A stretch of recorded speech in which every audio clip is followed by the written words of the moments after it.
Sekejap. Ni sebelah pokok durian ni. Kat sini tadi tengok ingatkan bunga apa pula datang tiba-tiba. Rupanya pokok ni dah. Ini tengok ni.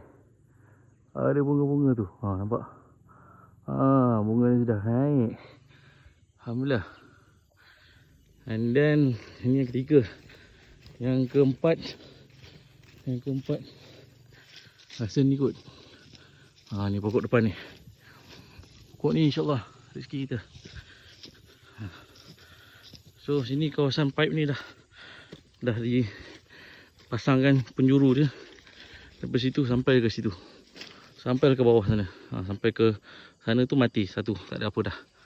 Ni tiang batang pipe yang kita buat itu. Okey, tu semua dah siap. Sampai ke sini and then terus sampai ke pokok sana. Yang ini semua dah digacun tadi. Ini pokok durian ni. Tu bunganya.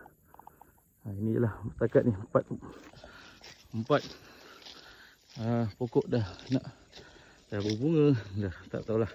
Kita minta hasilnya menjadi